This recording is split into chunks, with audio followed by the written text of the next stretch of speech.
I'm live. Yeah. You want people to see you in your chamois?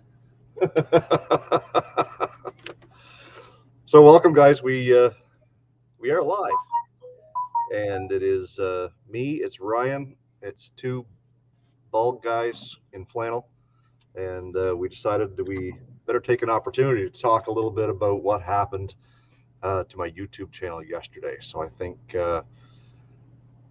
that's going to be the topic of conversation, just to have a little powwow and get the professional IT guy, get his take on things. That's you. So if you guys don't know who I am Jason, I'm an old car guy. I got my channel back, so I'm pretty stoked about that. And Ryan from Everything is Broken Garage is joining me tonight. Ryan, say hi to everybody. Hi, everybody. And so far, it's just you and Uncle Squirrel in the chat. I don't know if we've got anybody other than that watching tonight, but welcome. You're watching it on repeat. I'm going to let you talk for a minute so I can open my bag of popcorn. All right, cool. So, what's everybody doing this evening? It's balmy minus 28 degrees here this evening.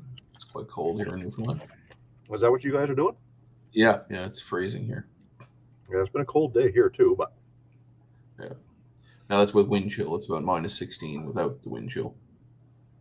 It's minus 12, and with the wind, it's minus 16. Okay. Yeah, no, it's pretty cold here. I got both wood stoves going, one in the house and one in the garage. So I know a lot of people were private messaging me, asking me about, what the heck happened and what was going on. Why are you selling Bitcoin now? Right? And why did you Why is Elon one of your guests? So the long and the short of it is, we go back to Thursday, I believe, and I received an email. Cheers.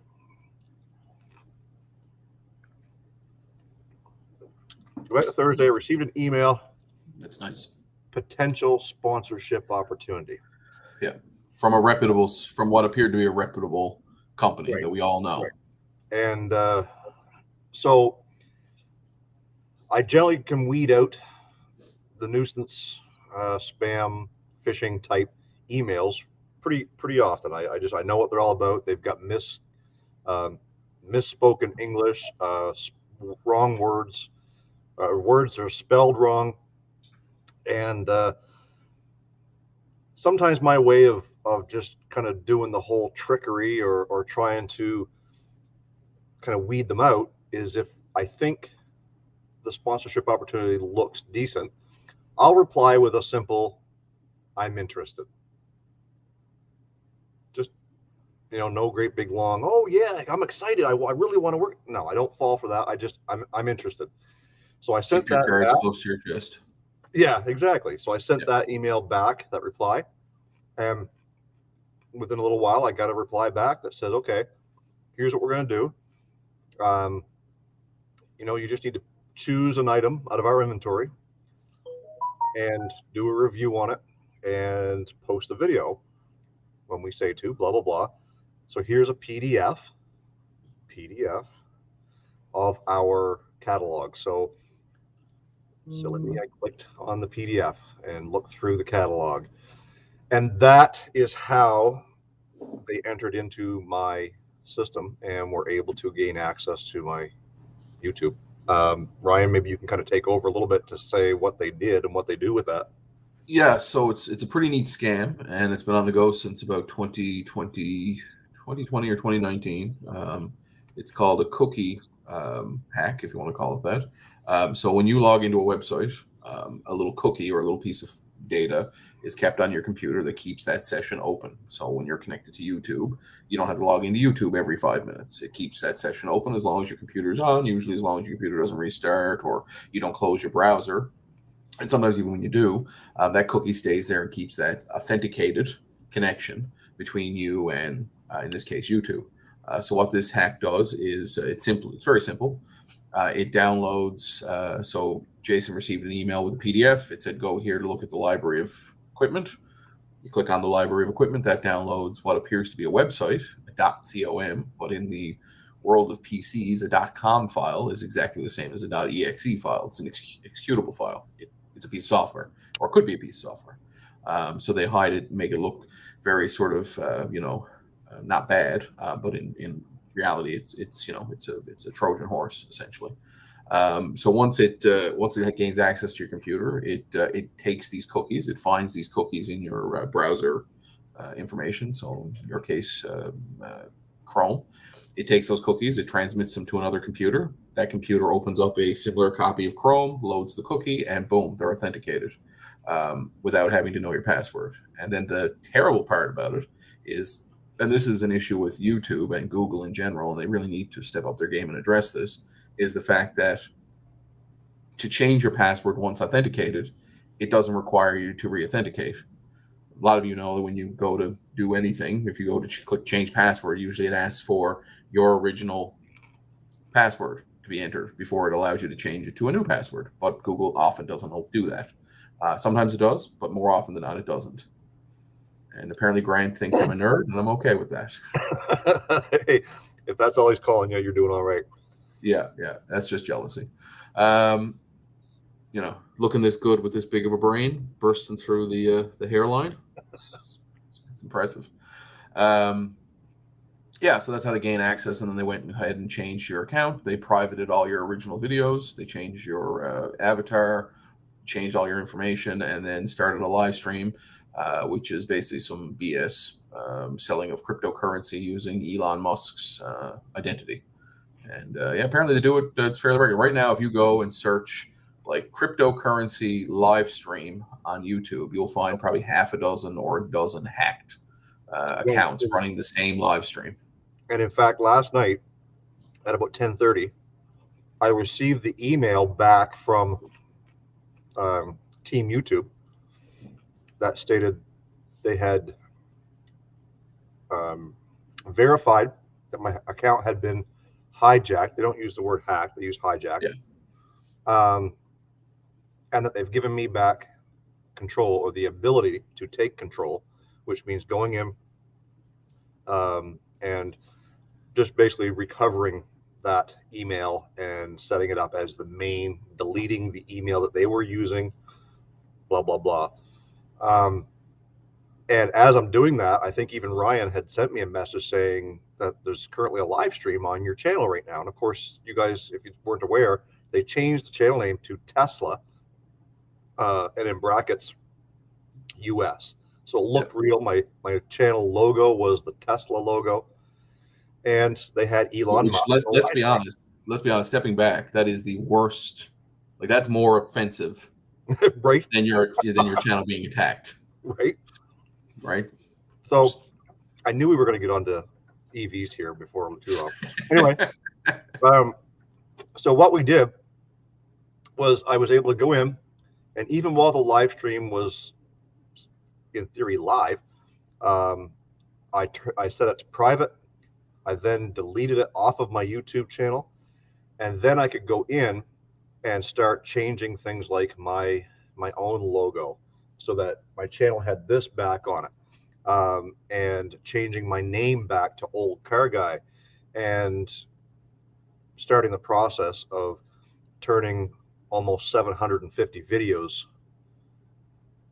back into public view, which I learned a neat little thing is you can select up to 50 at a time and choose to do. I mean, it takes like 10 minutes for it to think about it, but I probably could have went and did it by hand just as quick or whatever. But anyway, do you know the fun thing that happens when you do that though? What's that? Anybody you tagged in a video previously gets a re-notification that they've been tagged in a new video. Oh, really? Yeah, I got tagged in the video of the Tannerite explosion. I was like, what? This is not a new video.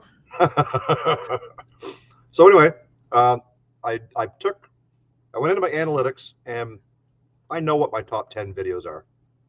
And I just went through my analytics on my top 10 and made all of them public so that those could continue to grow and be, gain views and money, because that's where the money was so in those ones. And when I woke up in the morning, I just went through, and it probably took me half, 3/4 of an hour to go through each page and make them all public. Small price to pay as far as I'm concerned, Yeah, for sure. to get your channel back, and in such a short period of time. Yeah, I was impressed with the time, just knowing what other people have gone through recently, which tells me that YouTube is either upping their game on their cybersecurity, or they're realizing that they have some very big issues, and they've decided to invest some time in people. Straight six. What are your advice for the rest of us spread this type of happening? Always be wary of everything.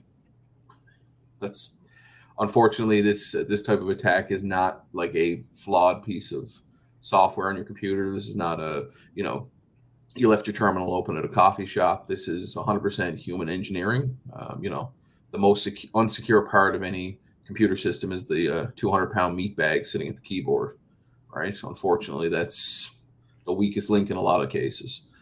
So just be very wary of what you look at, what you click on. I would also recommend that you don't have your YouTube channel signed into more than one computer. If you use a computer for editing, if you use a computer for other things, I would separate the two. So have just a dedicated YouTube computer. And then, everything else you want to go on, you want to go look at the shadier sides of the internet, you can go do that on another machine that's not necessarily connected. I would even go so far as to say don't use your Gmail account with your YouTube account to sign into Chrome or to Microsoft Edge. Separate that out.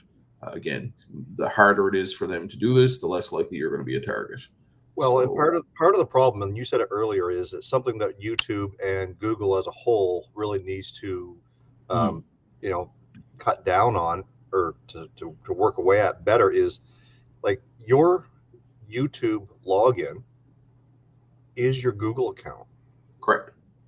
And like for me, I use my Gmail account for everything. Right. I use it for Google Calendar, Google Maps, Google Drive. I also use it for YouTube. So I'm constantly into my Google account for everything. And they really need to create an alternative or a alternate sign-in of some sorts for YouTube specifically, or else this is going to keep happening. They've got the system down pat to fix it. Oh, yeah. Because, 100%. And I can remember way back, it was almost a year ago, I think, when Country Boy Gas Garage, when he lost his account, he was, I think, maybe a couple weeks getting it back. or more, yeah. And now here we are a year later, and I did it in less than 13 hours, only because I kind of knew what I had to do. So this is, thank you, Grant, for the $10 super chat. $10 US. You can put the extension on the garage now. That's right. Yeah, like $6 million Canadian. I can put air conditioning in here now. So a lot of people were asking, what to do. What do you do when this happens? So if you don't have a Twitter account, get one, because it's the quickest and easiest way to contact at Team YouTube. Yep. And at Team YouTube has thousands of employees at their disposal scanning new tags. So if you have a question that's unrelated, just, at Team YouTube, how do I do this? They'll DM you with the answer. In my particular case, I told them I believe my account was hacked, and they said, check your DMs. We've responded to you. So I went to my DMs, and that's when the process started of them asking me what happened and why do I think it was hacked or hijacked.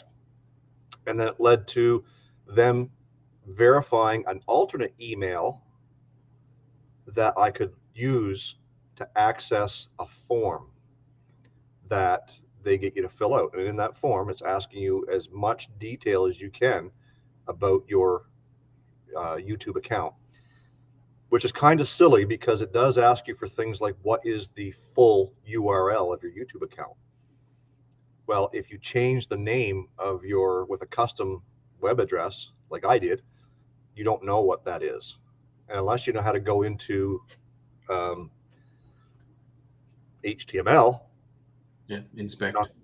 you're not going to be able to find it, which I had to go do a Google search to find that Yeah. to get in there.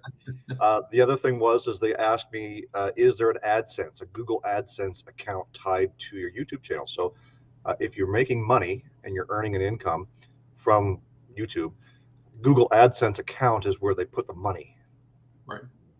for you. And that's how they pay you. And actually, that's a quick question we have here from, I think it's King Eric. Did they change the direct deposit information and stuff in your AdSense? No? No, they didn't. So Okay. I did check that. I checked anything and everything tied to Google. I even checked my own personal bank accounts because on my work computer where this Trojan horse was let loose, I have access to all that. And just like Google, many people let Google keep their passwords saved. Yep. So in a lot of cases, it's just a couple of clicks to get to where you need to be. So far, there's been no charges on my credit cards, which actually I've locked them I don't know about in the US, but here in Canada, through your online banking, you can go in and actually click the lock button to temporarily suspend or lock any transactions from happening unless they are authorized. So I filled out the form, I sent it through. I got a verification email that they received it, and I'd have to go and check and see when that was.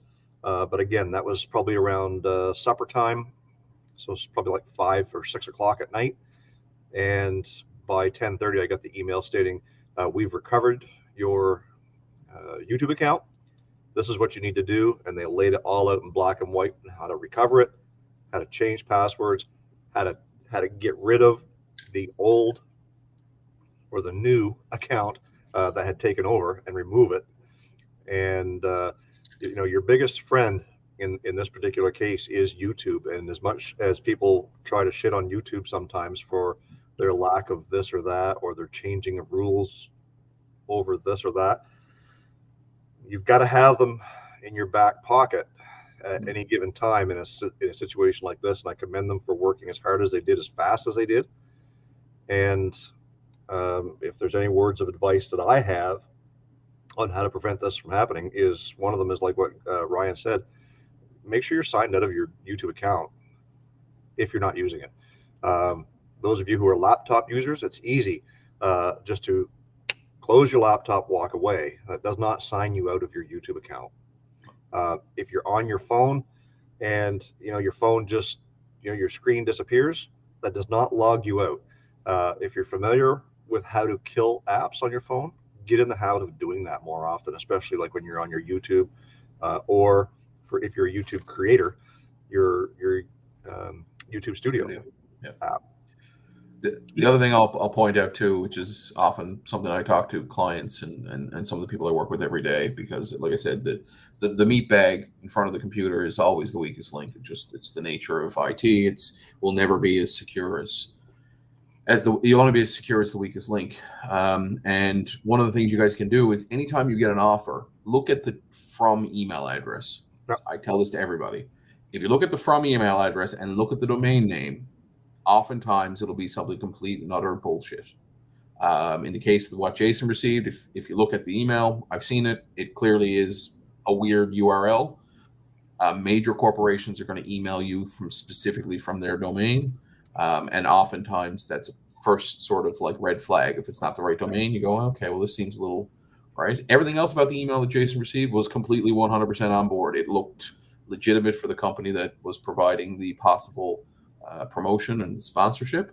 I would have totally bought in up until a certain point, obviously. But the material they sent did look legitimate. So, you just got to make sure. And if you have any questions, tell them, you know what, I'm going to call your main office. What's an extension that I can get somebody at? Yeah. And then don't take a phone number they give you. Call into the main office of the company and say, hey, listen, I got someone offer me this promotion. Can I talk to one of your PR people to make sure that it's legitimate? They want you just as much as you want them. So if they really want to give you the sponsorship, they'll give you the time to talk.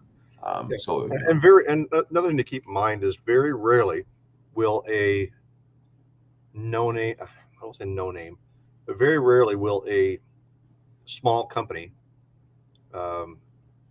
reach out to you via an email.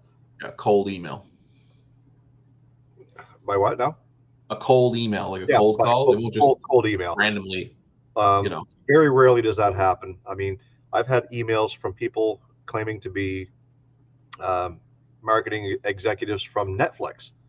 They've got the Netflix logo, they've got a Netflix signature, and when you go to click on the email, it's dot something dot cz dot nz dot whatever. ru.china. Right, and so that's a dead giveaway.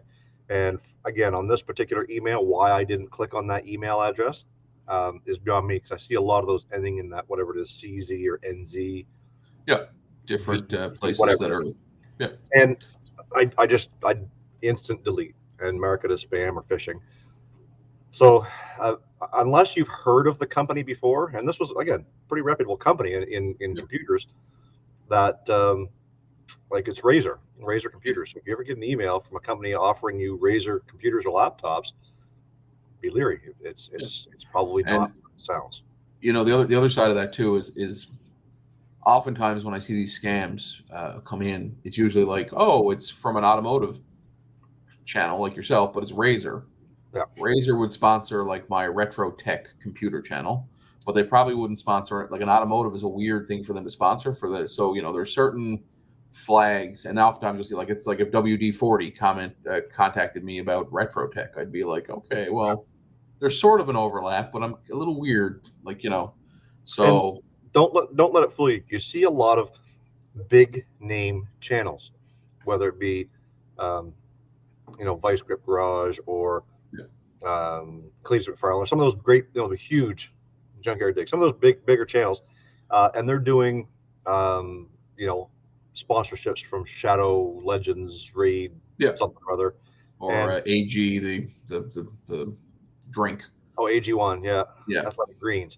Yeah. So chances are those companies reached out to those guys legitimately and either managed to find a phone call or something, rather than just dealing. Any sponsorship that I've ever had with emails has been directly with a specific person.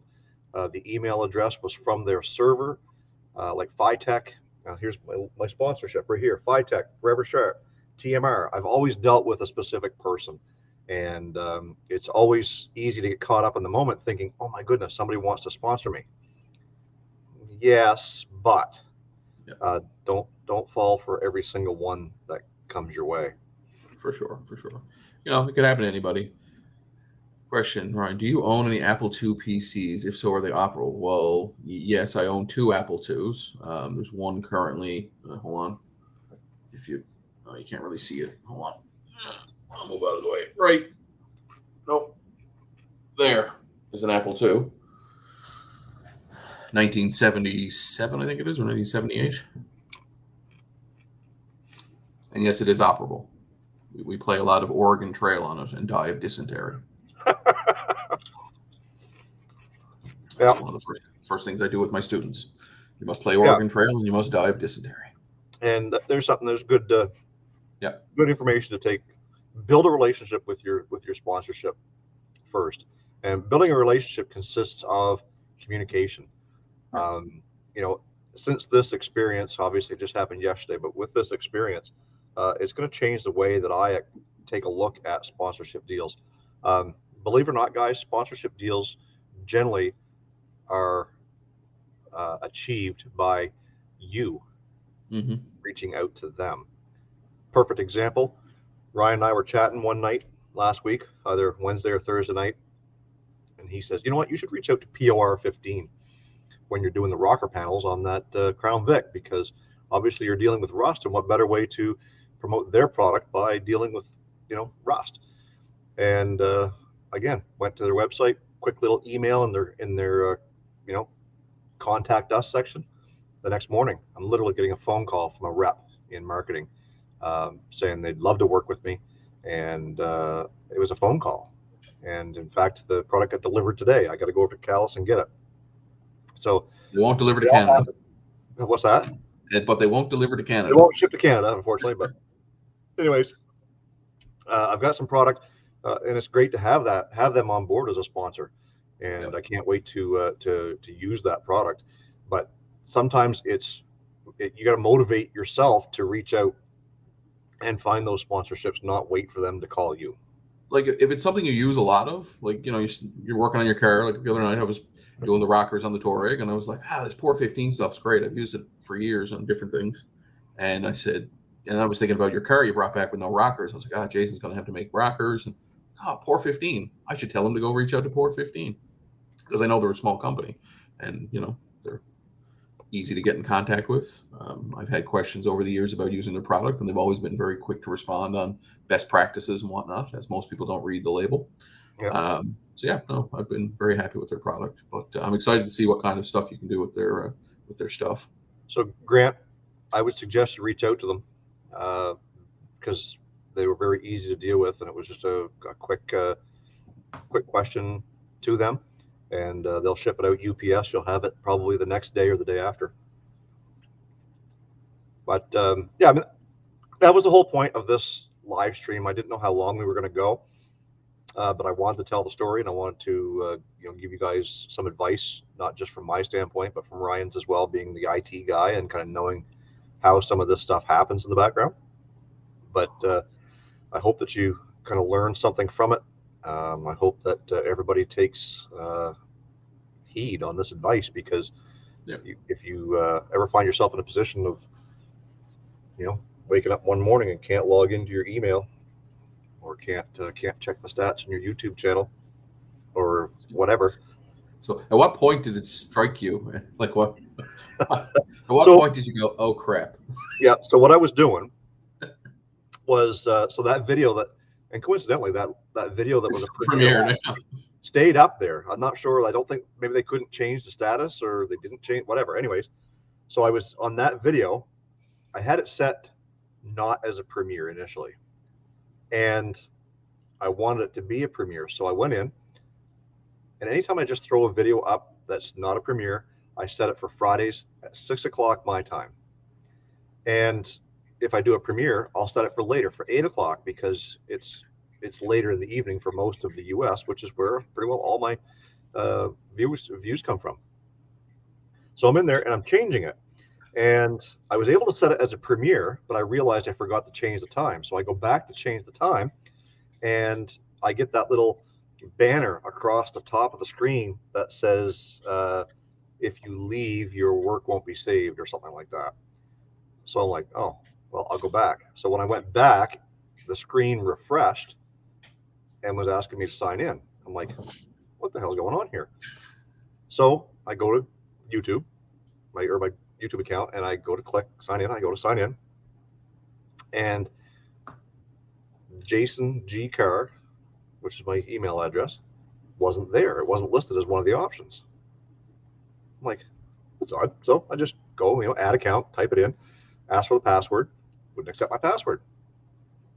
I'm like, okay. Did I type the wrong password? I've got several. So type in a couple, and before you know it, it says, time to recover your account. Choose an option to get a PIN code or whatever. And one of them was my cell phone. The other one was an alternate email. The alternate email was somebody else's. And it only shows you the last 2 digits of the phone number on which it will send a text and a PIN to. Coincidentally, was the last 2 digits of my phone number. So I thought, oh, I'll just sit here. I'll wait for a text. Well, the text never came. And at that point, I'm like, okay, I'm starting to panic a little bit. My heart rate's going up. My blood pressure's rising. And I said, well, I need to check my email. And of course, my email's tied to my Google Calendar, which is where I book all my appointments for work. And I couldn't even do that. I'm like, oh no, what's going on? So I did panic a little bit, and that's when I realized that I had no access to my YouTube. And when I did go search old car guy on YouTube, my account popped up because I have tags on my account.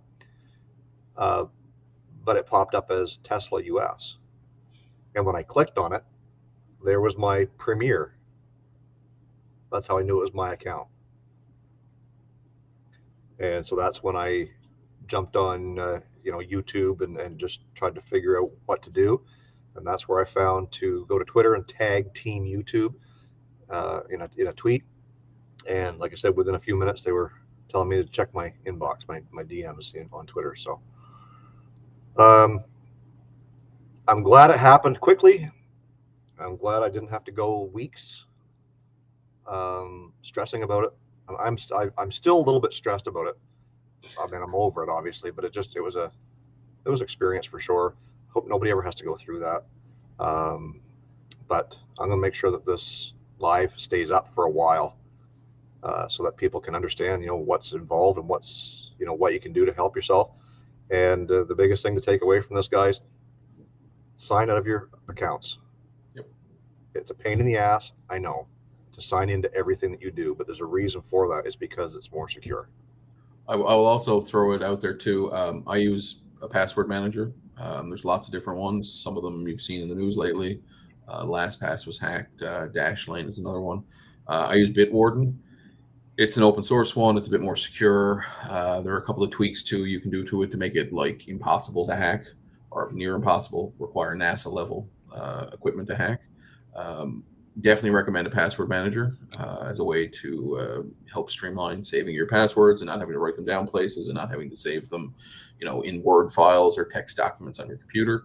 So check out Bitwarden. They're great. Not that this video is sponsored, but I would definitely recommend them for. Yeah, and I use password manager as well. In my line of work, I use 2 or 3 different systems.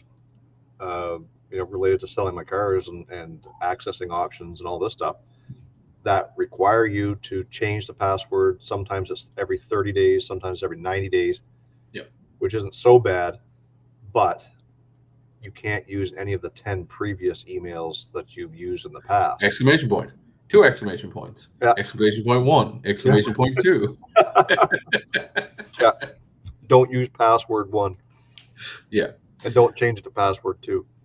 So something like Bitwarden or LastPass, but again, LastPass has been a bit of a bear lately because they got caught hacking. I actually moved from LastPass to Bitwarden because of the hack they had. So I do recommend Bitwarden. It's free. You can get corporate account versions and pay for password sharing and that kind of stuff in a large corporate environment. I use that with some of my clients, but the free version is fine for most personal use. The nice thing about it too is there's a note section in there, so you can store secure notes. So if you want to write up notes about certain things, or you want to keep recovery keys for government websites that you need to access, or the answers to security questions for websites that you set up passwords for, you can store all that in the secure notes. I definitely recommend it. Nope. King Eric the Greatest is wondering, how did it happen? It was a PDF that linked to a file that downloaded that once ran, stole the login of the YouTube channel and transmitted it presumably somewhere in, I'm going to say Russia, China, United States, or somewhere in between. That's how they got in. Yeah. What about second verification? So yeah, actually we talked about this. So 2-factor authentication is great. However, this cookie thief system that they use circumvents it. Yeah. So you would think that when you go to reset your password, I'm the hacker, I take your cookie, I take your logged in session, and I go log in on my own computer using that session. I go click reset password. You would think Google would say, perhaps we should get you to re-enter in the old password. And while you're at it, give us the 2-factor authentication that you have set up. But they don't do that. It's a really big flaw that needs to be fixed. Again, it's up there with the scammers in the comments. Like those 2 things need to be fixed now. Make sure, so and again, the biggest thing to take away is that don't get rid of your 2-factor authentication. No, by all means, keep it. Keep it, because it is one more step. But the biggest thing, again, to take away is make sure you're signing out of your account when you're not using it. And again, be very weary of all sponsorship. Yeah. And talk to somebody. At the end of the day, if they don't give you a phone number or a name, a legitimate name of somebody at the company, it's a scam. Right? Yep, that's right. Oh, cool. How many people we got watching? I can't see. 12. We got 10 likes, so that's good. Yeah, it says 12 on my side. Okay, so 2 people didn't hit like. Who are you? Come Go on. cook it. We have to go in there and knock some heads together. All right. Ed, welcome to the live stream. Appreciate you popping in. Oh, hey. So now that we got all the tech talk out of the way, we can just sit back and chill if you want. Yeah, sure. I got on else we had. Third thing that needs to be fixed is bot accounts for aspiring amateur porn stars on IG. Grant, you're not supposed to be looking at that. Yeah. I thought we had parental controls on your account, Grant. Grant says, Evie talk time. Change the subject. OnlyFans. Squirrel. Speaking of which, it's almost time for my OnlyFans. EV talk time, Grant says. Can we talk about how the Ford Lightning is now prohibitive sale and they've had terrible fires? Already? Yeah. Apparently they're off the market now because of some fires. That seems pretty. I mean, Ford and vehicles bursting into flames. I mean, that's pretty much this hand in hand. It's history. It's Ford's history. Yeah. Pinto. Jiffy Pop? Secret Pop? No, Pop Secret. Or Pop Secret? From the American side. Oh, I was going to say, I don't recognize the brand. No, my Contraband popcorn. mother-in-law gave it to my young fella. Okay. And it's so much better. I now know what. So, okay, I better be careful what I'm saying because I'm talking to likely mostly Americans here. I now know why Americans are as big as they are. Like three quarters of this popcorn, probably can't see it on camera, is like super yellow. It's like there's more butter than popcorn in this thing. Like how you said butter, like it's actually butter. Yeah, whatever. Butter substitute. Homogenized grease. Salt flakes. No Old Dutch ketchup chip flavored chips today? No, I don't do Old Dutch. I do, if I'm doing ketchup chips, it's got to be Lay's. I'm off the sugar and grains again. I had to lose that 100 pounds that I got back. So I'm on the street. The only grains I drink now are they come in liquid form. Tito's. We're all out of scotch, so I had to hit the vodka tonight. Yeah, that's what happens on Instagram.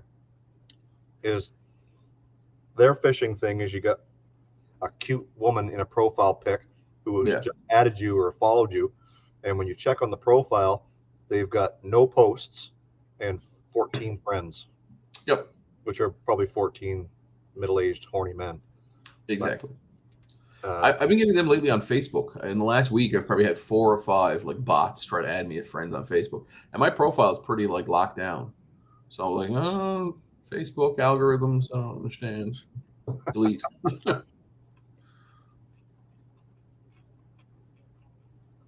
Any car shows you guys are looking forward to? I'm looking forward to car show weather. I don't even need the car show. I just want the car show weather. Yeah. I just want to go outside and not be assaulted by cold air and dread.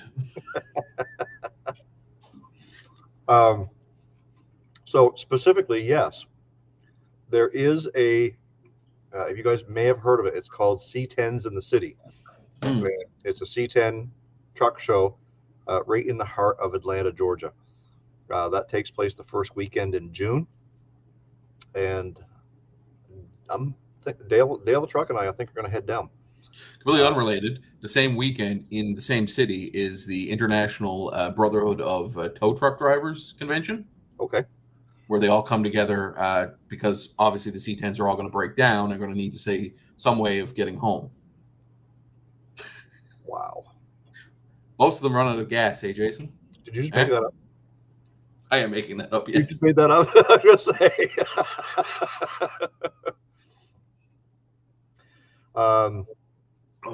Yeah, so as part of that trip, I'm going to meet up with the boys from United by Trucks, Robbie and nice. Mike and all those guys down there.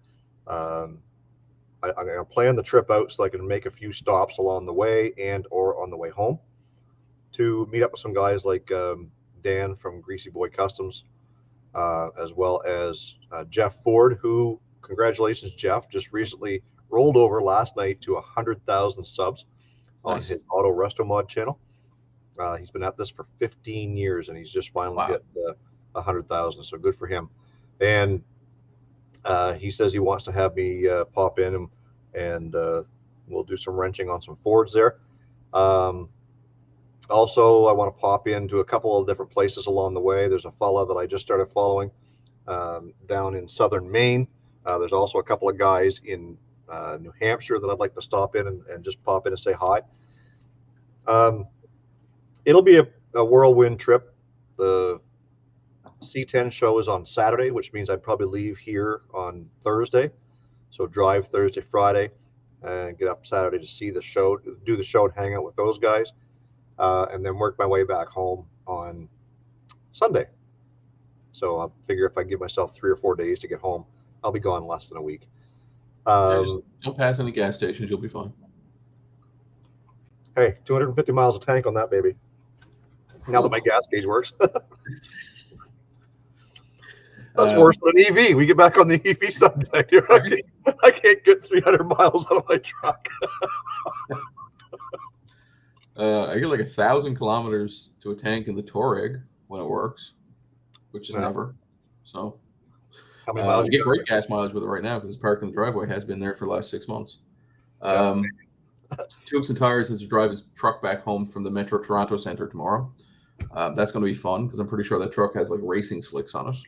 And it's winter. Hope the weather's good. And I don't think it has heat, but I could be wrong. You don't need heat because he's got no insulation in the floor. The headers are true. The headers will take care of it. He'll be fine. Between that and the gas fumes, he'll be fine. I saw a comment there from Grant.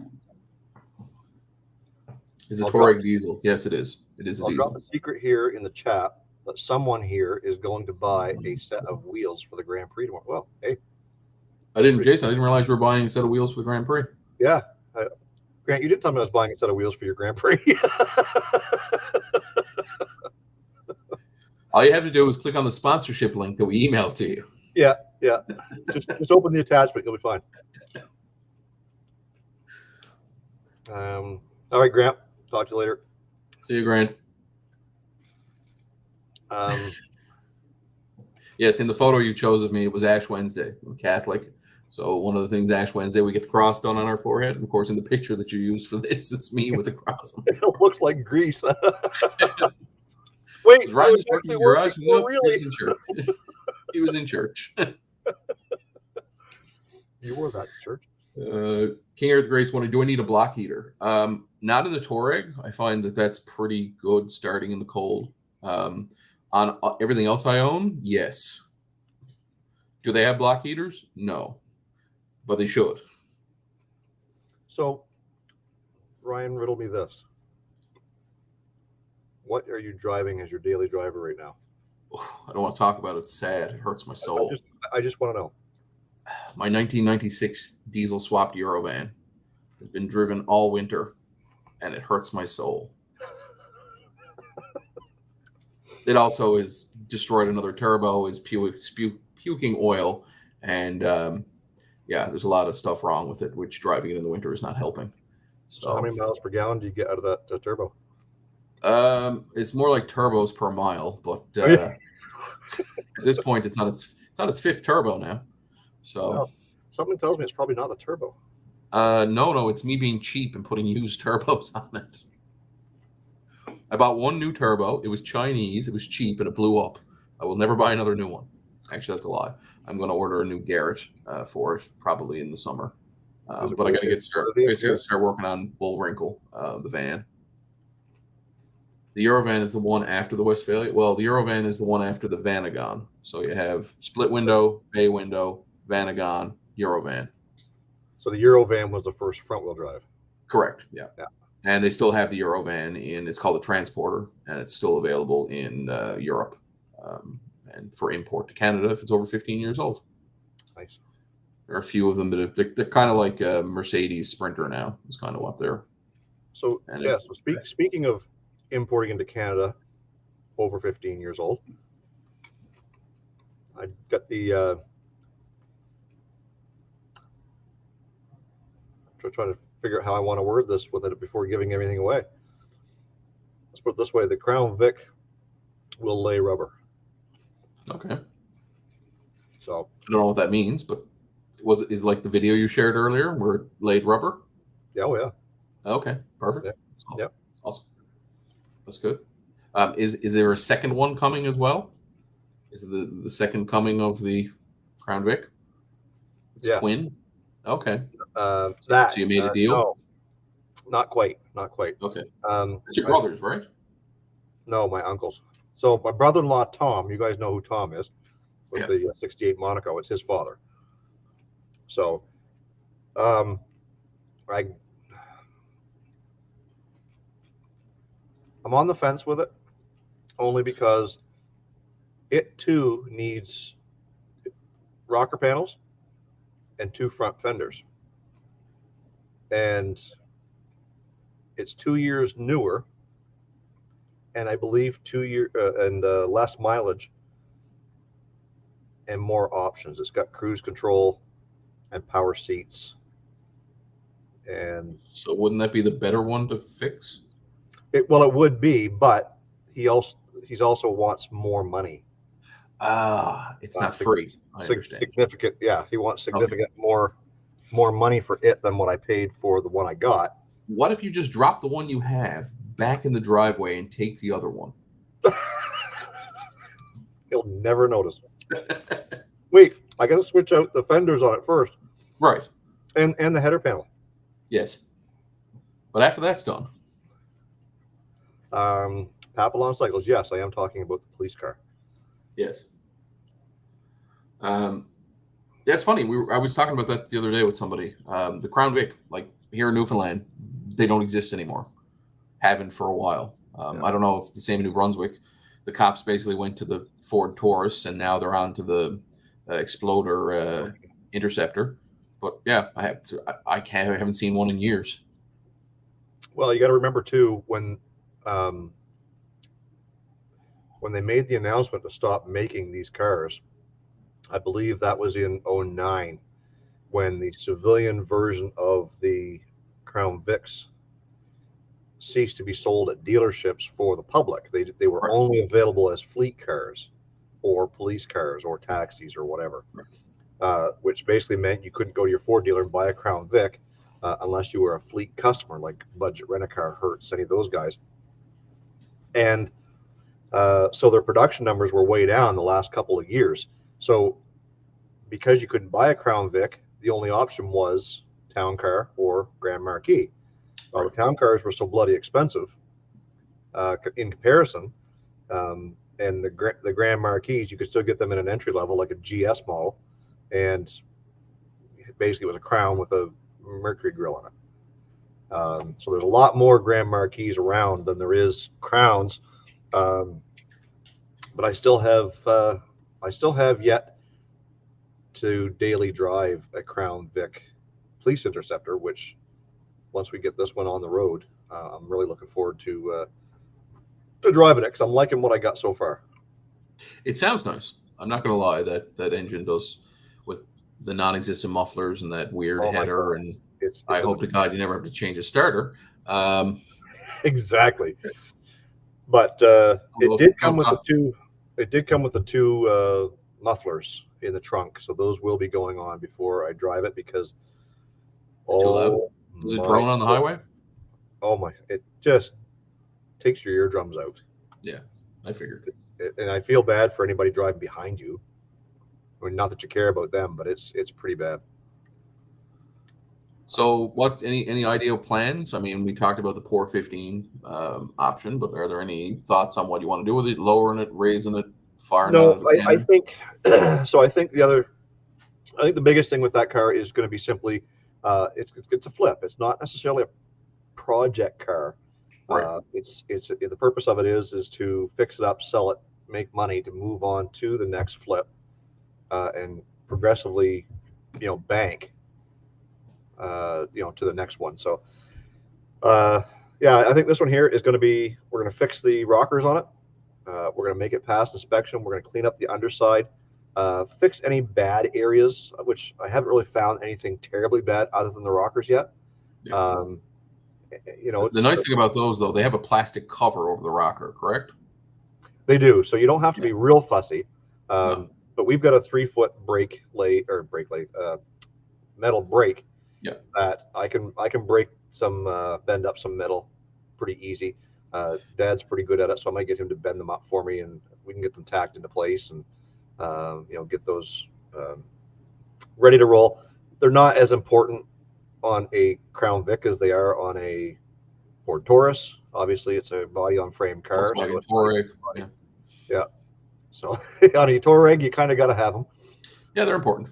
Yeah, but nonetheless, when it comes to inspection, rocker panels are not classified by whether they're on a car or a truck or a four-wheel drive. It's funny how inspections work in Canada. My buddy lives in PEI, and in PEI, if it's a body-on-frame vehicle, they don't need rockers. They can have holes in them. Really? Yeah, which is weird because everywhere else in Canada, it's like, no, you can't do it. I'm guessing it's farm trucks, maybe. Well, whether it needed it or not for inspection, I feel so much better. Yeah. Knowing I've addressed it, because if you don't address it, someone's come back and be like, "Oh, the rockers are it's just going to keep creeping up and up and up. Before you know it, you got no door jams, right?" Yeah. So what are your plans? You're just going to do some just sheet metal, bend it in place, tack weld it, seam sealer kind of jobby? Yep. Yeah. Well, again, because it's not structural on a Crown Vic, I will likely tack it into place, but I'll actually end up using body panel adhesive. Yeah. To glue them in place, and on the sides, on the two sides or the ends, and on the door jamb side, but on the pinch weld, we'll actually Dad's got a little device that punches holes in the metal for like what they call spot welds. Yep. And we'll weld it along that seam. So when we did my Touareg, we held it in place, tacked it along the door frame, bent it up underneath to the pinch weld, and drilled holes, and then it came back behind with the welder. Yeah. That worked. Yeah, more than one way to do it. Depends on the shape of your rocker. Yeah. And we have a guy here in town that you just bring him a piece of coat hanger, bent roughly the profile of the rocker, and he'll make you however long you want. Yeah. Yeah. Yeah. They'll make it galvanized too, which is fun when you're welding because then you get galvanized and poisoning, and it's terrible. Yeah. It's like having a cold. You don't want to use galvanized anyway. No, it's terrible. And then no paint sticks to it either. Yeah. Unless you use the proper primer. Ask me how I know. The plan, the big plan with the car simply is clean it up inside and out. The dash, the odometer doesn't work. We'll take a look at that, see if there's something we can do to get that done. It could be just a bad solder joint. We'll get the rockers done. We'll clean up the wheels, clean up the paint, do a complete detail on it. Just service it, make sure that everything's good, make sure it passes inspection. It's going to have a new gas tank. Junior's Lincoln's got the same gas tank. We're going to take that gas tank out of the Lincoln, the white one, and replace it into the Crown. Perfect. So really no cost involved, just time. Yeah. And same thing with tires. It's got all season tires that are the wrong size on the rear, and winter tires that are the proper size on the front. And all 4 tires are like new. So what I'm going to do is we've got a used inventory of tires at the shop there. So I'm just going to swap those out for 4 used 225/60/16s that I have. And in fact, those cars are supposed to have 17s on them, but the wheels aren't the right wheels. But anyway, we'll make it work. Sure. Is that a cop thing where they went to 16s? It was cheaper, or? I forget what year it was. 05 or 6, they switched to 17. Because I watch, you watch him too. I'm trying to remember the guy's name. The East Coast. He goes to all the New England. The bald fellow. Yeah, the bald fellow. He goes to all the New England auctions. Like $7-8 grand for a Crown Vic. I'm like, oh my gosh. Yeah, and $500 for that. Right. They're doing rockers on them down there too, because they're not that far. Exactly. Right. Right. So you paid $13 for yours, and I'm having heart palpitations thinking about $1,300 because again, I'd pay like $500. I wouldn't actually I'd pay nothing for it. It's a Crown Vic, but I mean, you remember the one I sent you that was like $300? Yeah. That's mine. Yeah. It was a Grand Marquis for $300. That's the kind of Grand Marquis I'd drive. But But yeah, no, car prices are weird. Newfoundland is just terrible on vehicles, and everything is so cheap. Right? Well, you Well, saw. I don't want to ruin his surprise for the Instagram, but Sean, my YouTube counterpart, recently picked up a new flip today that is surprisingly in good shape for what it is. Usually, these particular vehicles just fall apart, especially in our environment. But for whatever reason, this one is in pretty nice shape, and the price was right. So, but again, Newfoundland, right? well, and that's the thing. Regional car prices are different. Like Newfoundland is different because you're out of the way, Yep. right? So when it comes time for a car to be repaired or whatever, it's no matter what it is, it's throwaway after a certain period of time. Yeah, 10 years here is like max life for a car, if that, right? So I got 20 years out of my Golf. I thought that was pretty good. Yeah. Right. And what's on the lot these days? Are you finding prices are going down at all, going up, staying the same, plateauing? Yeah, they seem to have leveled out though. Okay. But the U.S. car market right now is tanking, so it's going to fall here too. Yeah. Just a matter of time. So are you keeping a low inventory to make sure you don't get stuck holding the bag as it were? So right now I got five ready to sell on the lot. They're sitting out there waiting for a buyer. And out back, I've got 2 in the shop that are almost ready for the lot, and 1 that's on hold, and 1 that we're having electrical issues. We have no idea what's going on with it. What is it? Sometimes it'll start, sometimes it won't. It's Malibu, 11 Malibu. So Chevy with electrical problems. Exactly. Yeah, you wonder why I drive Crown Victorias. It's all junk. It's just the junk you love. Kind of like Volkswagen. 100%. Well, actually, I'm going to rant now. This is my rant. I'm going to get. You know what grinds my gears? So I'm going to. Oh no! You got to say it like Peter Griffin. You know what grinds my gears? First off, I got to say, completely unrelated. Your Morgan Freeman impression, 6.5. 6.5, highest I'm going. That was a solid 8. And if you guys haven't seen the video that Jason put out what was that? During the hack. So yesterday? Yeah. Yesterday, the day before, I don't know. He does a Morgan Freeman impression. Wait till the very end. It's a good solid 6.5. 8. It's easy an 8. Okay, it's 6.5 American. It's 8 Canadian. You got to do the exchange rate on that. Yeah. So I have a part on the Touareg that I had to fix, and I'll post some pictures to Instagram later so you guys can go look at it. But it's they call it a valve body, but essentially it's the boost pressure regulation valve that allows the engine to warm up faster. So during cold starts or first starts, it bypasses the intercooler using this valve. So it just pumps the engine or the boost air back through the engine constantly to warm it up before it allows it to go out to the intercooler to be cooled once it gets to operating temperature, right? Completely related to emissions, EPA bullshit, screw California, all that to do with it. Although the Touareg does warm up pretty quick because of it. I get heat within a couple of minutes as opposed to my other diesels, which is never. But this little valve has a computer in it, because of course it does. Why? Everything's got a computer in it today. And so the computer circuit inside was faulty. I had to fix it. So I took it to my work yesterday and I resoldered a bunch of joints on it that were broken, and I fixed it up and cleaned it. But literally inside it, there are 5 naked wires, 5 little steel wires that come out of the one PCB and go up in the air, naked, mind you, and down into another piece of electrical equipment for no reason other than it will break. It is 100% designed to break. I replaced each one of them with a piece of coated wire, and now they won't break. But I don't understand. And maybe somebody from Siemens, whoever the company that made it, can explain to me why they decided to use these little tiny, they're thinner than a human hair, pieces of wire to make this connection inside this piece of equipment. And by the way, the replacement is $1,200 from the dealer. Yeah, so, and then let's manufacture it to be as fragile as crystal, and then let's send it over to Newfoundland.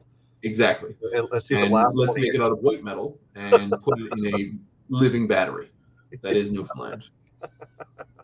Anyway, and of course, it was only on the Touaregs and the Q7s and the Porsches for 2 years. And for whatever reason, I'm guessing because it was made of glass, they switched it to something else in 2011. China. It was made of China. Right? Anyway, that's what grinds my gears. Designed obsolescence. If I spend $70,000 on a car, I want it to last 25 plus years. Period. So speaking of $70,000, there's a guy here locally who's got I think it's a 15 Touareg. Yep. Is that the one I sent you? A 15 Yep. Touareg. It's loaded. It's got every friggin' option. The Highline, yep. And it's the diesel. Yep. It's got 150. Diesel. It's got what is it? 150,000. 140 something, I think it was. So 140,000. We'll say 100,000 miles for all you Americans. And he's asking in Canadian money. He's asking 30. Was it $32,000 or $31,000? I think it was 35 and came down to 32, and then went on a rant about blue book value, and then I laughed at him. Yeah, it's a 15. Yeah. Like it's to 8 years which I will old. say, my 2010, I paid $1,000 for it from the dealership. Now it was a complete basket case, but it was $1,000. I got a question here from King Eric. What's Ryan's favorite brand or model of classic car? Economy car, probably the Volkswagen Beetle. Of course. Would I ever own one? Definitely not. Muscle car, I like trucks. I like old trucks. But I'm looking at a 68 Dodge Polara that's really cheap. And it's a Dodge with a 318 in it. So that's a pretty solid, crappy V8 hybrid. Thanks, Bandit. But there's also a guy selling a full-blown 5.7 Hemi for $300 here with the ECU. So maybe. Make sure you get the gas pedal. Yeah, exactly. I know. I think it comes with a full swap. It came out of a truck that he scrapped. I don't know. I like everything. There's certain things I like that are like weird. I like boat cars. I like big, stupid, gas-guzzling cars. Go get ice cream, big bench seat, you know. I like that. I like trucks. I would love to have a first-gen Dodge 12-valve Cummins. I think that'd be like my dream vehicle. But Tukes Tire says you can't go wrong with a 318. You can if you live in Newfoundland. And our price of fuel. In a Dodge Polara, it passes nothing, not even gas stations.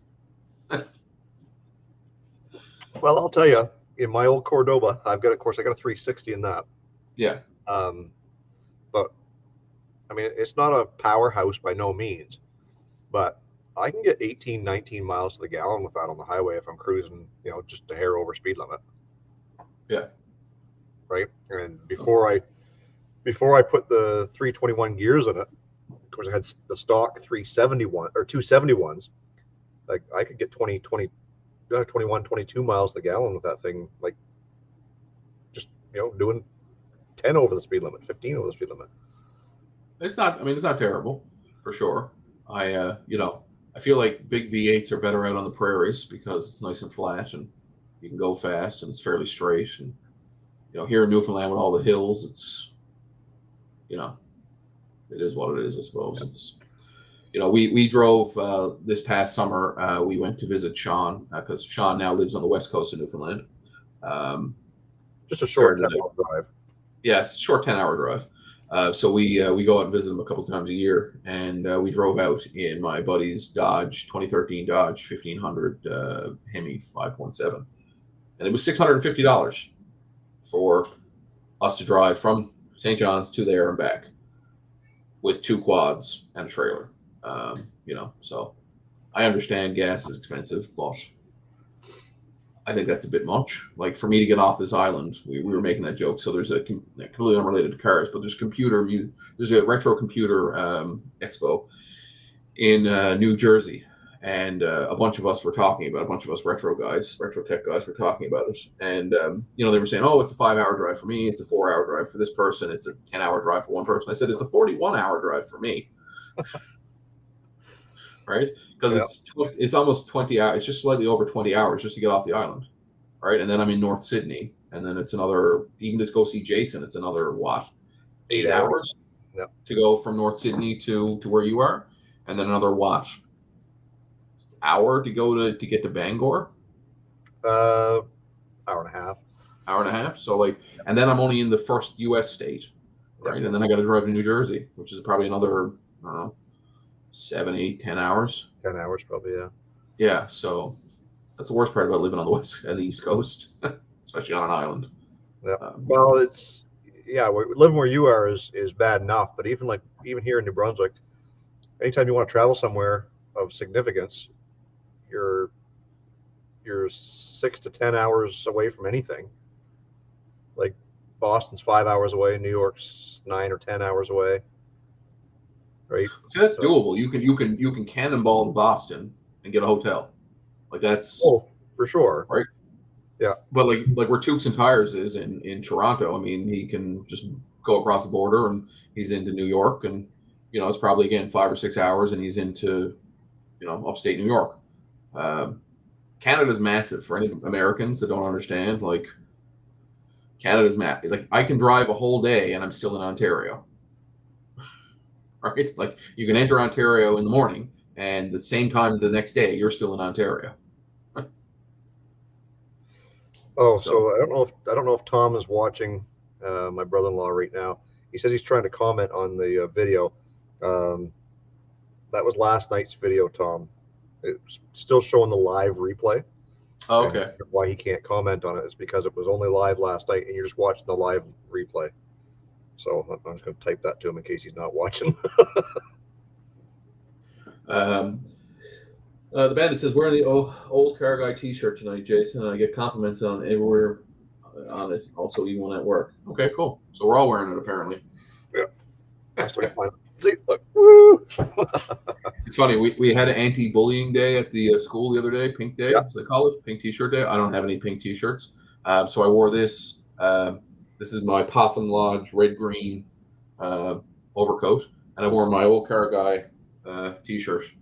So, I mean, we're all about standing up to the bullies and the biggest bully of them all.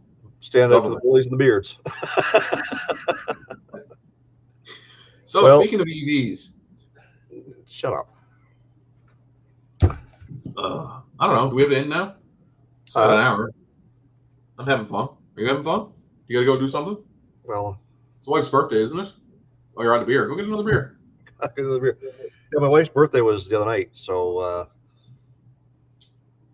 yeah, she had a good birthday. She went out and did a 5K walk for some charity thing today, and nice. Just about froze her ass off. So she came home. First thing she did was she had a bite to eat. She says, "I'm going to go crawl in bed because I am frozen."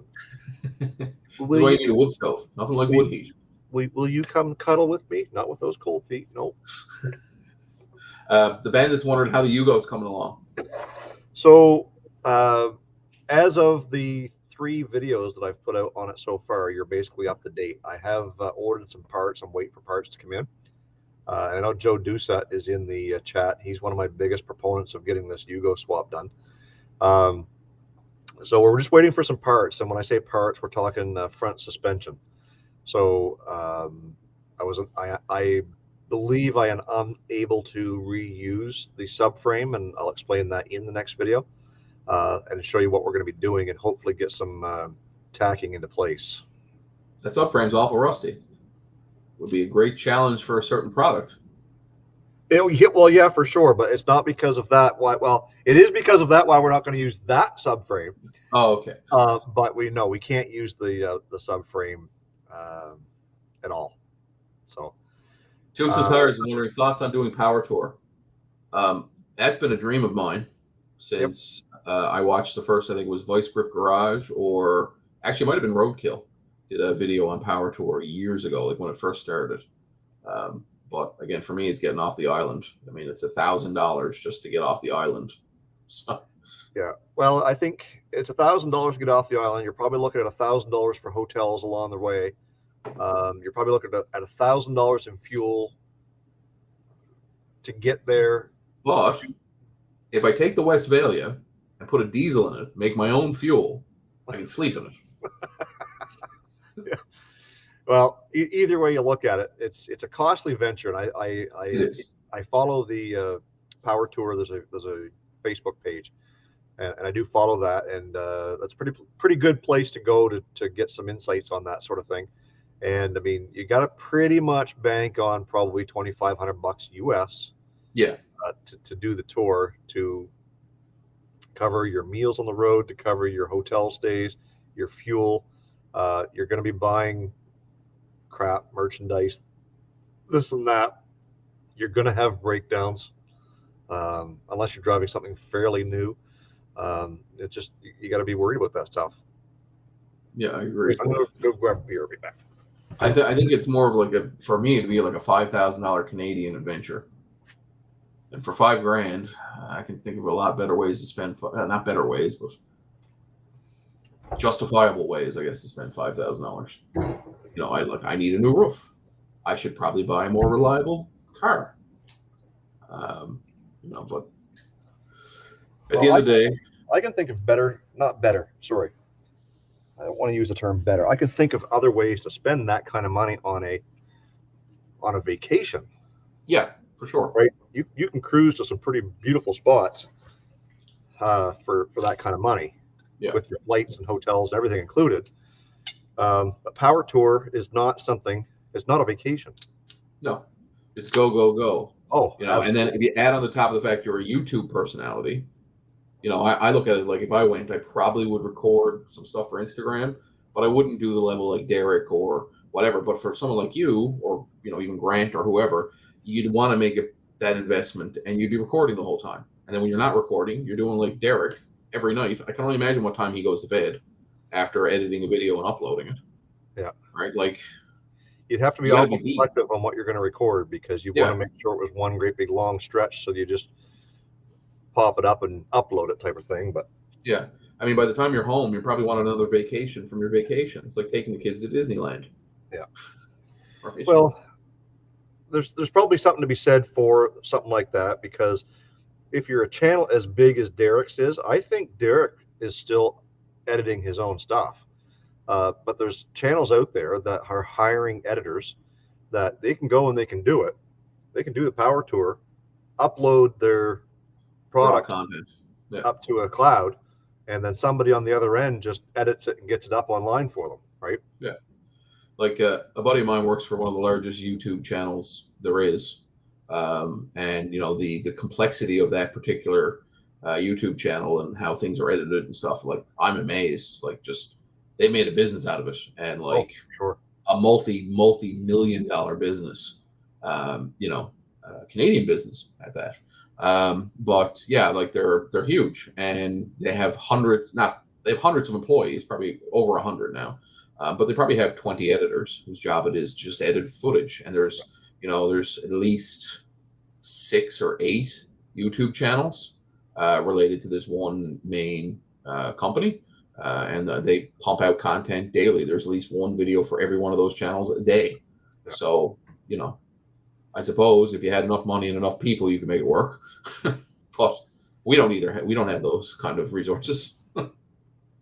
Well, I think it would be more fun to travel down to do a hot rod power tour with a group of fellow Canadians or YouTubers or whatever.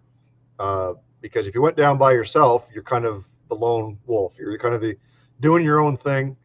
Yeah, you'll meet up with some guys and this and that, but it's always fun to do it with other people too. So I think if I was ever there's a security net there too. You break down, you got somebody to get your back. If you got to run into town for parts, I don't think you would ever have to worry about that anyway. I think if for sure, happened, there's always those guys that are going to help you anyways. But I just think the whole idea of someone to travel with, someone to have dinner with, someone to talk to, someone to hang out with. I'm not on Derek from Vice Grip Garage's level or Junkyard Digs or any of those type of guys. I mean, I know them all. Yeah, we had them all on our show. Derek commented on your post. I was like, oh my god, he took his time out of his day to comment on your post. Yeah, I thought that was pretty cool. Yeah. He also commented back when I posted that I had got my channel back too. So yeah. But like all those guys, DD Speed Shop. I met DD Speed Shop in person at SEMA. I just happened to be walking down the same aisle as him. So you find these guys and they recognize you, you recognize them. That's one thing. But if you're they're probably not the same guys you're going to go have a beer with. No, they've got their own clique or their own crowd that they're hanging out with.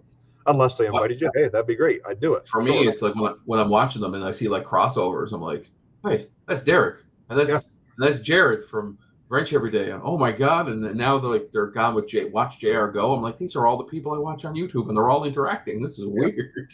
Yep. But anyway, I think it's definitely it's a goal. I know a lot of guys say there's a lot of hassle involved, and I'm sure there is. But it's probably worth it. Oh, I think so. These guys wouldn't do it if it wasn't worth it.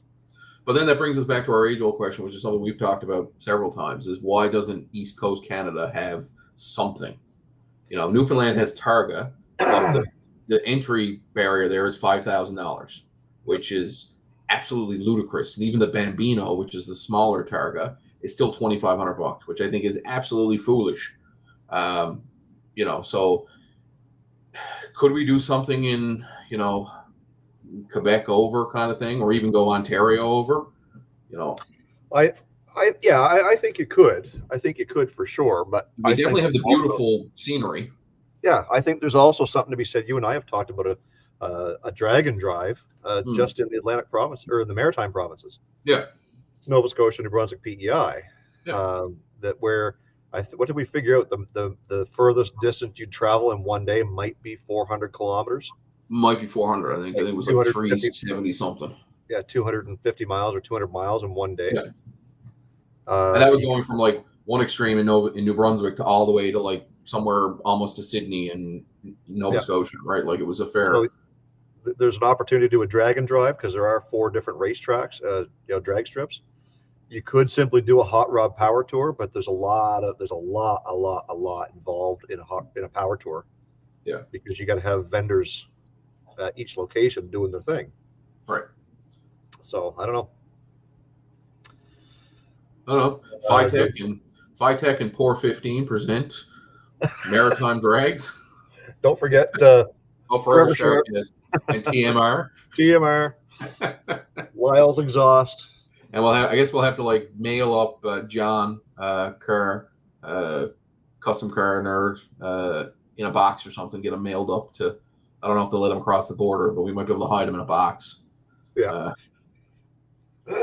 Yeah. Are you going to nationals again this year? I know that was sort of the plan for the Yugo, but barring the Yugo not being finished.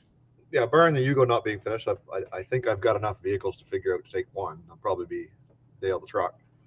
But yeah, I'll be going for sure. I'm just not sure which vehicle I'll take. But yeah, definitely taking something up. And I've never had the truck up there. I've had my Chrysler up there several times. But that's a long old haul.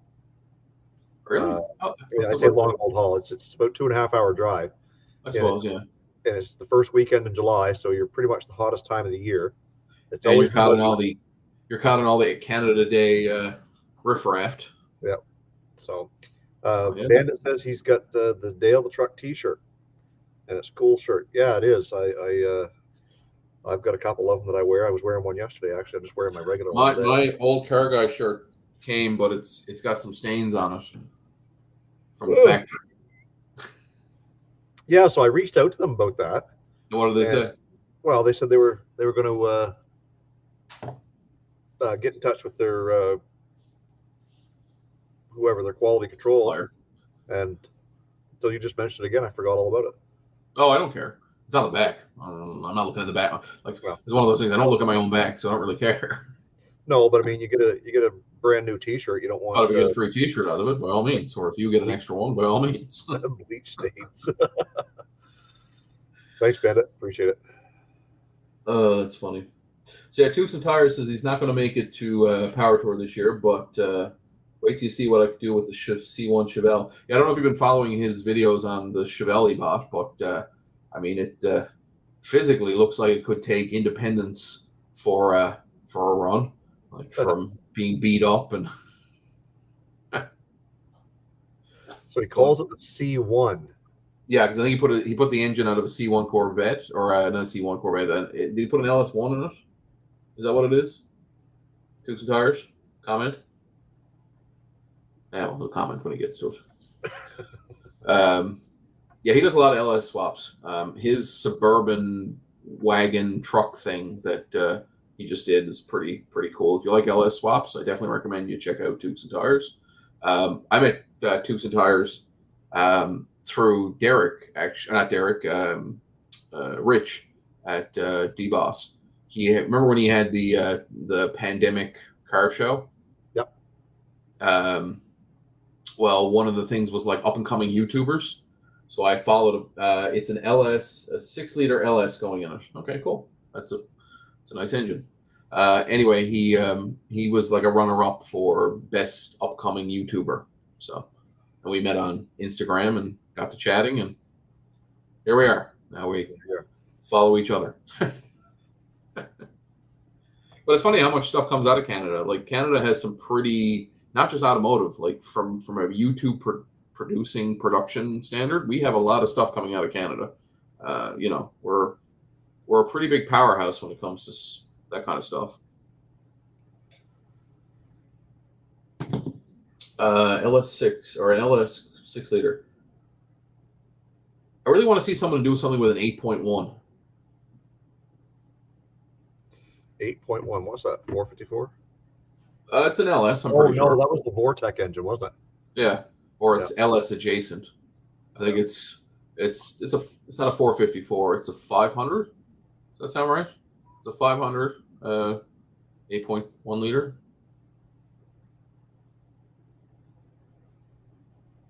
Bandit is. How many cubic inches is 8.1 liters? The C1 original number they ran at the track at the dirt. Oh, okay, so the truck was called the C1. Was the original number for it? 494 cubic inches. So 500, because they always round up. It's like the 1.9 liter Volkswagen engines are 1.87. It's a 1.9. Yeah. Well, even the new Ford 5-liter engines. Yeah. The V8s, apparently they're not 5 liters. No? What are they, like 4.78? No, they're like 4.9 and change, but because they always had the 5-liter back in the 70s and 80s, they wanted to make sure they had it. Well, the worst person to do that was Mercedes, and their 6.3 liter was actually a 6.2 liter, and not like by a couple of points. It was like a 6.19 something liter versus a actual 6.3. Why would they do that? Because they were famous for their 6.3 liter, they kept the name. Wow. Mercedes. We're German. We tell you what to like, and you will like it. If not, cooler. 2 weeks.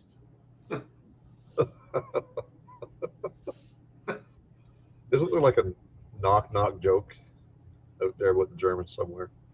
Oh, probably. Knock knock. Who's there? This is Gestapo. No, we were the one asking the questions. Knock knock. Who's there? And they get smacked upside the head. We will ask the questions.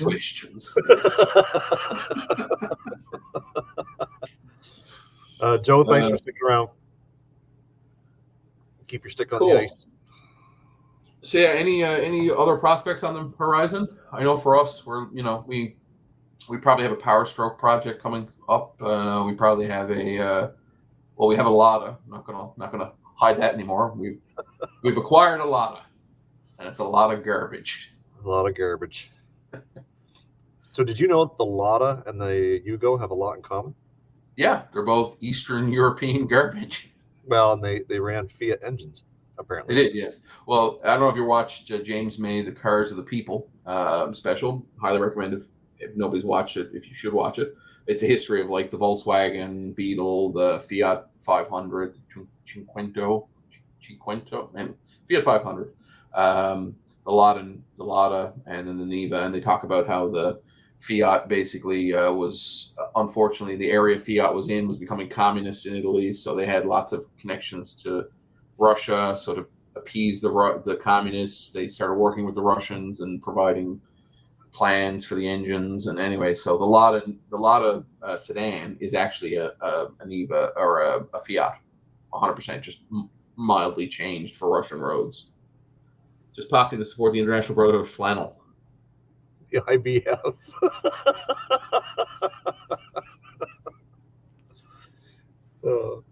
Yeah, he thinks you hacked my channel.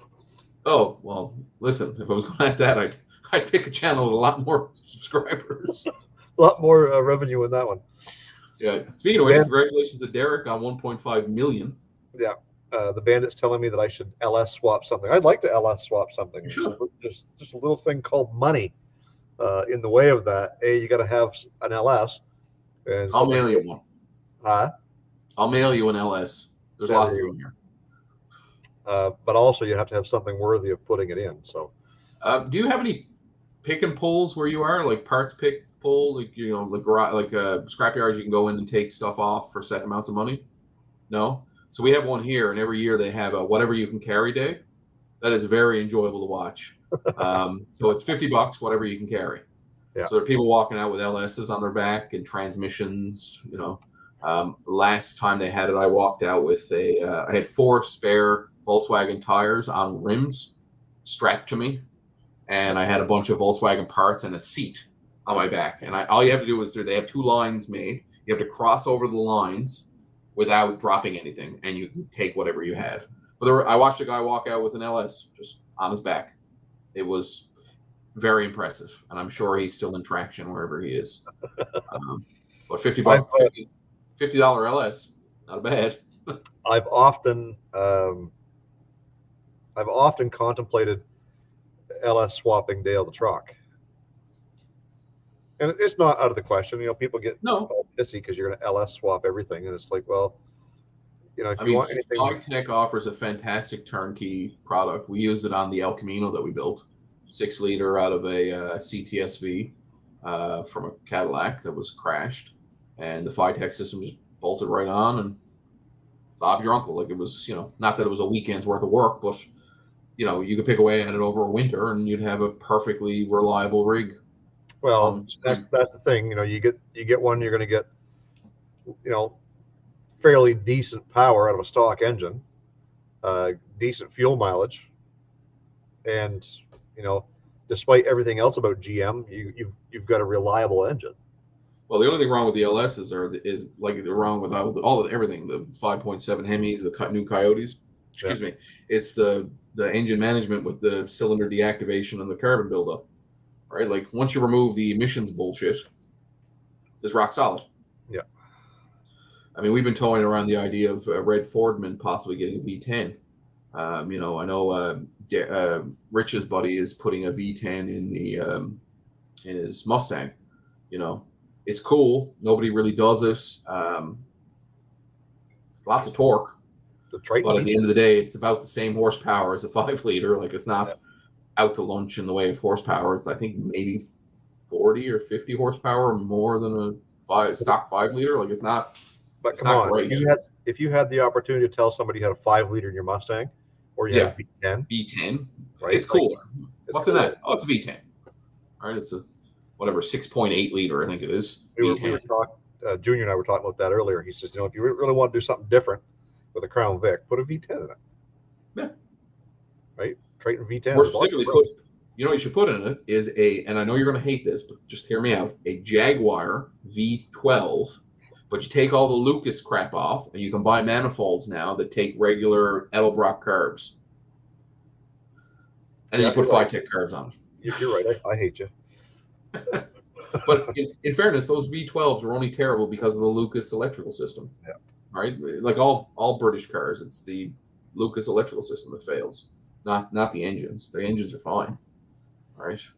Yep. The Land Rovers have those lovely Buick V8s in them. They're bulletproof. It's all the things around them that fail.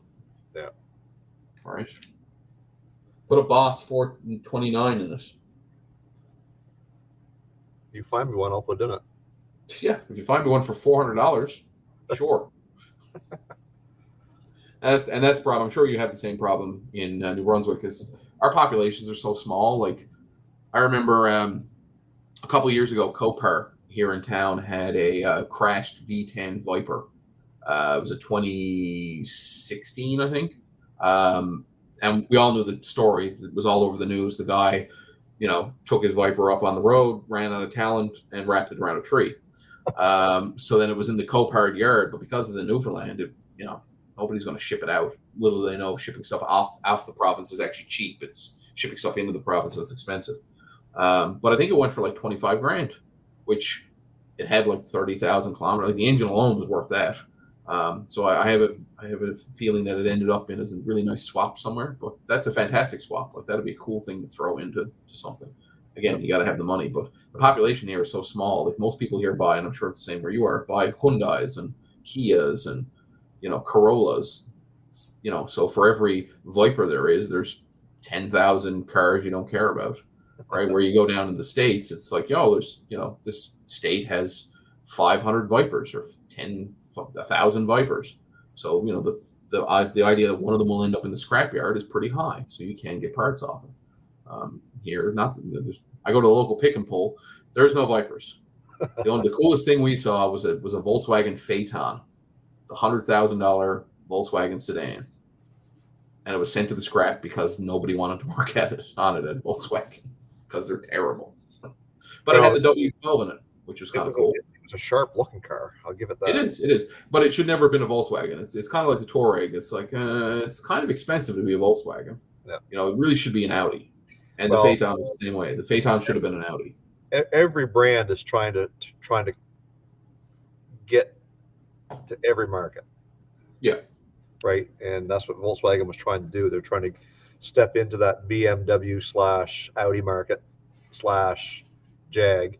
I would even say Rolls Royce, because they were $120,000 new, which is that's ghost money ish. Not far off it.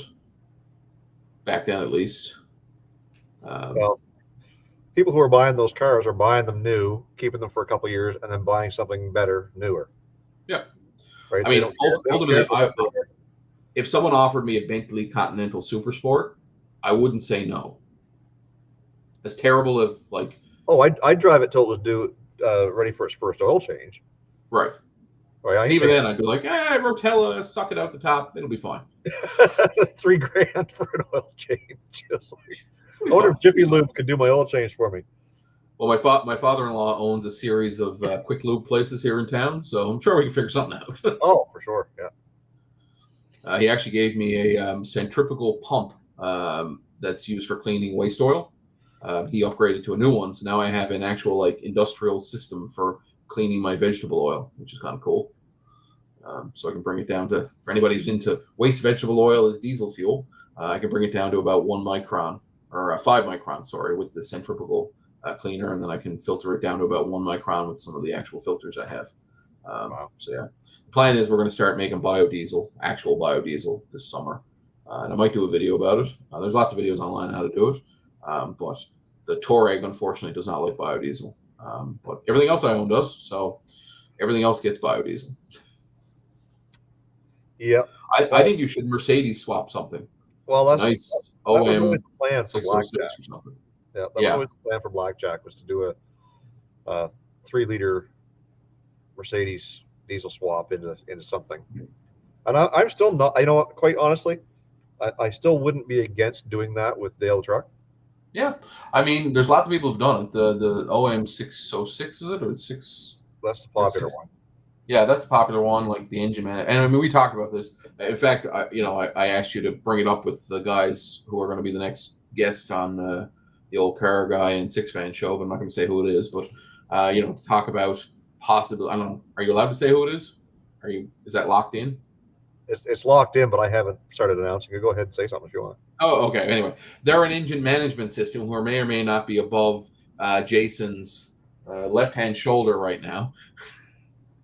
But my question is, why aren't more of these companies making standalone ECUs for diesels? And I know like Holly started making standalone ECUs for the Cummins and for the Duramax, but nobody's making them for the Volkswagens yet. And no one's making them for the Japanese diesels either. So, that's one of those things. It's like they're great engines, and a lot of the newer engines are great. But the problem is they're so computerized that unless you're taking everything out of the donor car to put it into the new vehicle that you're putting it in, there's no point. Like there's a C10 Chevy, which if you Google, you can find, that has a Touareg V10 diesel swap. But they essentially took the entire interior of the Touareg and put it in the C10 pickup truck. Yeah. So everything was in there: the body control module, every bit of instrument cluster, everything that's required to make that engine start is in the C10. So it's not really a C10; it's a Touareg inside a C10, Yeah. which is cool. But I'd prefer to have the old shitty C10 interior with the V10 diesel engine. But again, that would require some sort of standalone ECU.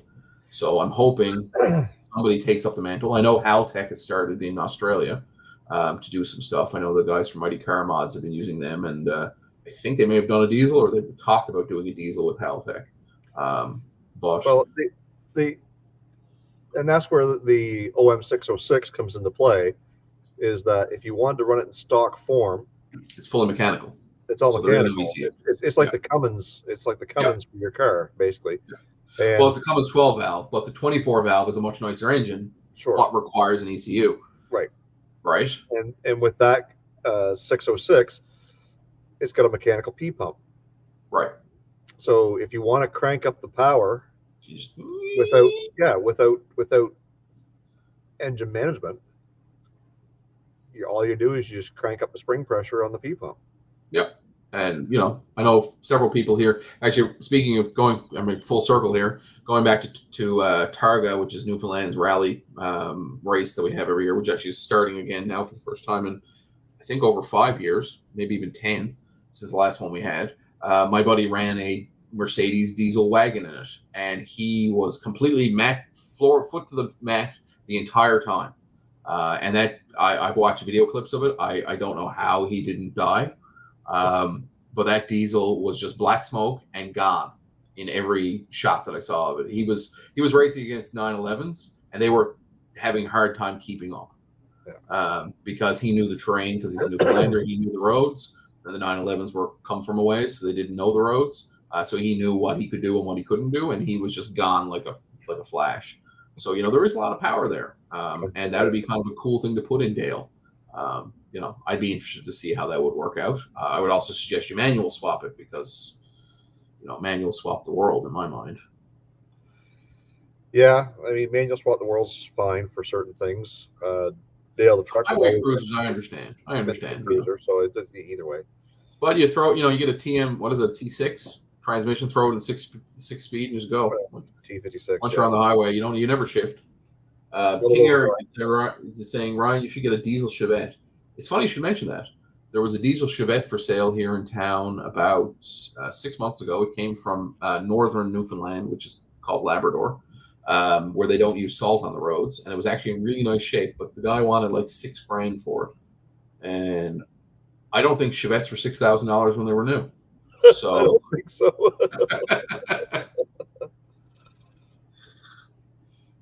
Dudes with wrenches said you can't outshift an automatic. No, but you can cry about how boring it is. So I need a new vehicle. I'm not one to imagine I need a new vehicle. I'm not one to say I don't. But I've actually been looking at manual Touaregs from Germany. One of my friends in the Volkswagen group here, he's German.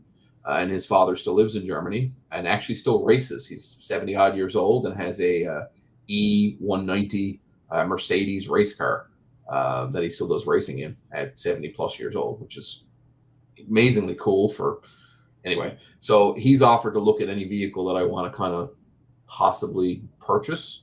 And I've worked out the math to get it to Halifax and then fly over and drive it back. So I've been toying around with the idea of importing a new Touareg from Germany, something around the $10,000 mark by the time it's landed. The big thing is you can get manual Touaregs in Germany, which we didn't get here. So a 6-speed manual Touareg would be pretty awesome in my mind. The Porsche equivalent of the Touareg was available in manual here in North America, but none of the actual Touaregs were. So I'm contemplating that, especially with the cost of used cars these days. I was also throwing around the idea of buying a Maverick. I really like the new Ford Maverick. Not going to lie. I think it's a cool little rig. But I think I'm going to hold out and wait till the all-wheel drive offers a hybrid option, because gas. And they're never going to offer a diesel, so I might as well get a all-wheel drive hybrid once it's available. Tukes and Tires, he's got to run. So thanks for popping in. Appreciate it. Thanks, buddy. We'll talk to you later. And New Escape ST is cool.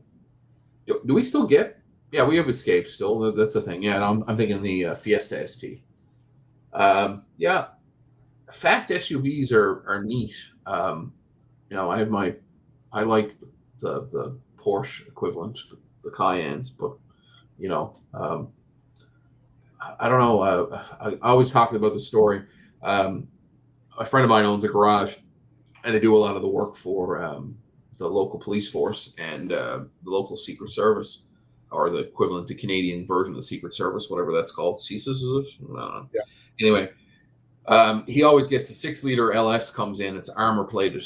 It's an armor plated 6-liter LS. I think it's an Suburban X, the long wheelbase Suburban, whatever that's called. Just a Suburban. It's just a Suburban. Yeah. Anyway, it's armor plated, and the windows are about that thick in it. It's really cool to look at. I've seen it a few times, but it's got a Lincoln Felter supercharger on it, and it's the slowest vehicle ever because it's armor plated. Yeah. So the supercharger. So I always find that funny. It's like, oh my god, it's this SUV with a supercharger. It's like, yeah, but I can barely get across the parking lot. Yeah, because they weigh about 12,000 pounds. Yeah, it must have at least 5,000 or 6,000 pounds of armor in it, right? The doors. I mean, when you close the door, we always talk about old Mercedes sounding like bank vaults, but this actually sounds like a bank vault when you close the door. That's cool rig. Something like that. If it ever went up for auction, that'd be a cool thing to have.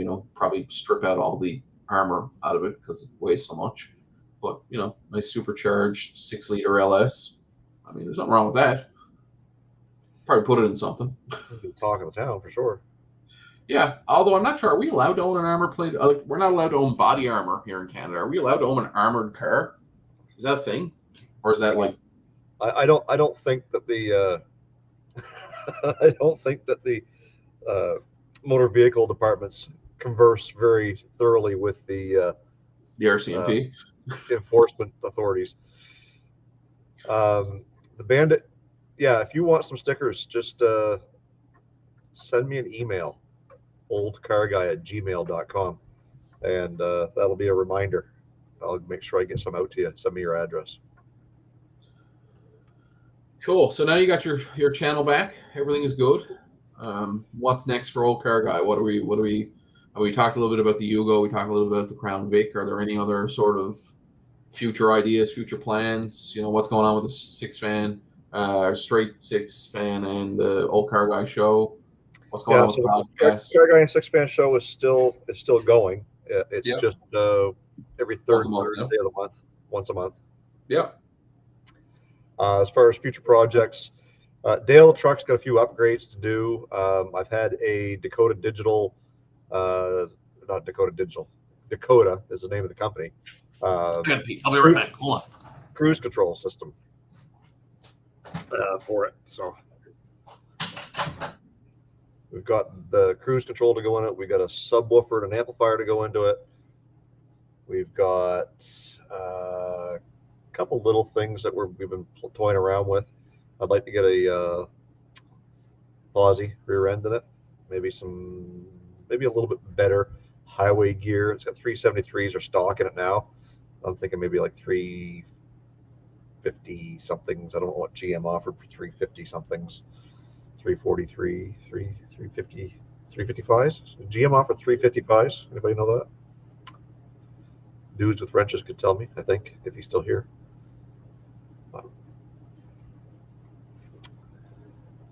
Yeah. But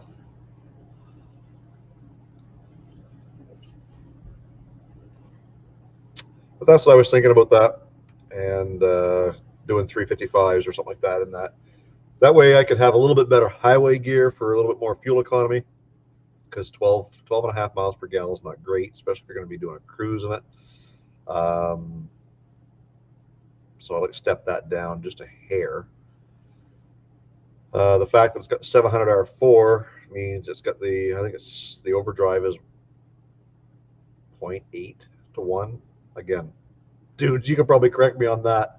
But it should be good. That's why I went with it, because I wanted to get a little bit of highway gear out of it, even though it's got some power.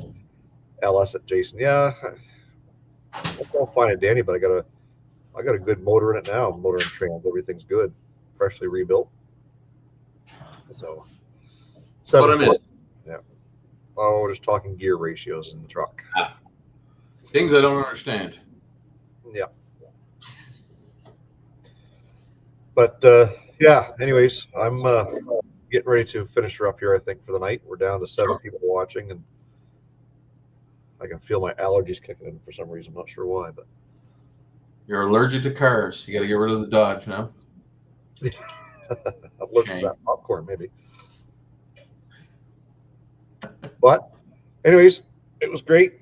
If you guys are just tuning in now and you want to know a little bit about what happened to my YouTube channel, just go back and rewatch this live video. You'll find out everything that we talked about, and how to help curb that from happening to you and all that good stuff. So, yes, as a final thing, we'll say if it seems too good, it often is.